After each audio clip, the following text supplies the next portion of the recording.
आइए एक्सप्लोर करते हैं कुड के सभी uses at all levels, beginner, intermediate and advanced. Let's begin. Starting with one of the more common uses of could, which is as the past tense of can. Some examples. First one, मैं इससे ज़्यादा नहीं कर पाया. I could only do so much. Second one, मैं उसके चेहरे से बता पा रहा था कि वो स्ट्रेस में थी. I could tell by the look on her face that she was under stress. Third one, मैं समय रहते नहीं पहुंच पाई. I couldn't make it in time. Fourth one, मैंने अपना एग्ज़ाम भी छोड़ दिया उसकी मदद करने के लिए, और मैं क्या करती. I even missed my exam to help him. What more or what else could I have done? Fifth one, वो कहाँ गया होगा और वो कहाँ जा सकता है. Where could he have gone? And the sixth one, उसने कहा कि वो थोड़ी बीमार थी इसलिए वो नहीं आ सकी. She said that she was a bit under the weather so she couldn't come. Second use could का है किसी को politely पूछने के लिए कि क्या आप कुछ कर सकते हैं. Examples. First one, क्या मैं आपका फ़ोन यूज़ कर सकता हूँ. Could I use your phone please? Second one, क्या हम कुछ देर के लिए गाड़ी साइड में लगा सकते हैं, मुझे अच्छा महसूस नहीं हो रहा. Could we pull over for a bit? I don't feel so good. Third one, मैं सोच रहा था कि क्या मैं आज जल्दी जा सकता हूँ. I was wondering if I could leave early today. Fourth one, मैं सोच रही थी कि अगर आपको दिक्कत ना आए तो क्या मैं कल छुट्टी ले लूँ. I was wondering that if it's not too much trouble, could I take the day off tomorrow? And the fifth one, क्या हम अगले हफ्ते आ सकते हैं. Could we stop by next week? Third use of could is to politely ask someone to do something for you. Some examples. First one, क्या तुम Friday को हमारे डॉग का ख्याल रख सकते हो. Could you watch over our dog for us on Friday? Second one, क्या तुम मेरे लिए चाय बना सकते हो, एकदम तलब सी हो रही है. Could you make me some tea? I suddenly have a craving for it. Third one, क्या तुम मुझे फ़ोन पकड़ा सकते हो, तुम्हारी सीट के नीचे सरक गया है. Could you hand me the phone? It slipped under your seat. Fourth one, क्या तुम मेरे कुछ बाहर के काम कर सकते हो. Could you run a few errands for me? And the fifth one, क्या आप मीटिंग में आज मेरी जगह ले सकते हैं. Could you fill in for me at the meeting today?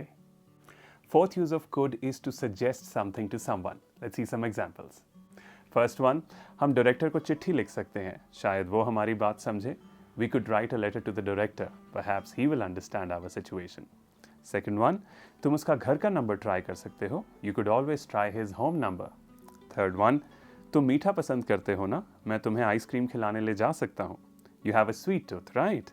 I could take you out for some ice cream. Next one, तुम यहाँ नए आए हो ना, मैं तुम्हें शहर घुमा सकता हूँ अगर तुम चाहो. You're new here, right? I could show you around the city if you like. And the fifth one, तुम्हारा मन करे तो डिनर के बाद हम एक छोटी सी सैर पर जा सकते हैं.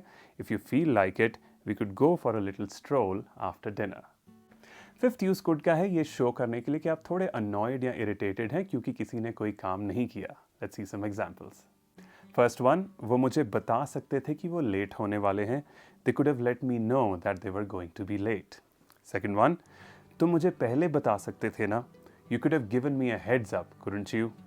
थर्ड वन, हम ट्रेन पकड़ सकते थे अगर तुम समय पर आते. We could have caught the train had you shown up on time. Fourth one, हम बुरी तरह भीगने से बच जाते अगर तुम छाता लाना ना भूलते. We could have saved ourselves from getting drenched had you not forgotten to carry the umbrella.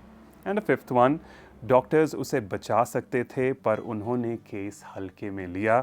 The doctors could have saved him but they took the case lightly. Sixth use of could to show कि कोई चीज़ possible थी, है या हो सकती है. Some examples. First one, मैं अभी कर सकता हूँ अगर तुम कहो. I could do it now if you like. Second one, चिंता मत करो वो बस फ़ोन करना भूल गए होंगे. Don't worry, they could have just forgotten to call. Third one, अगर हम कोशिश करें तो हम अभी भी ट्रेन पकड़ सकते हैं. If we give it a shot we could still catch the train. Fourth one, अगर तुम अपनी पूरी कोशिश करो तो तुम इस एग्ज़ाम को पास कर सकते हो. If you put your mind to it you could pass this exam. And the fifth one, ज़्यादा ट्रैफिक नहीं था, तुम यहाँ समय पर आ सकते थे. There wasn't much traffic, you could have made it here on time.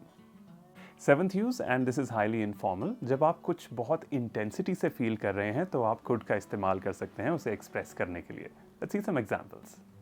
First one, मैं इतना तंग आ चुकी हूँ कि मैं चिल्ला सकती हूँ.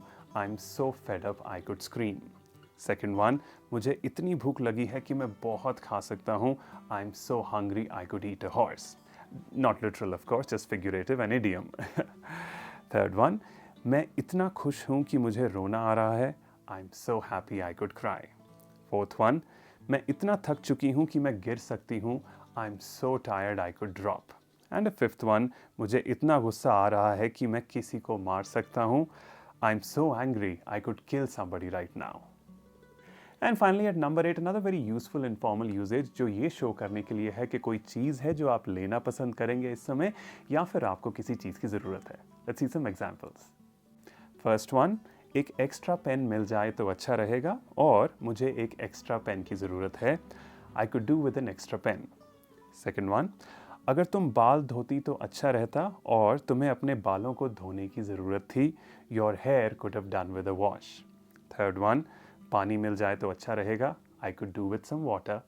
Fourth one, मुझे इस समय थोड़ी शांति मिल जाए तो अच्छा रहेगा. I could do with a little peace and quiet right about now.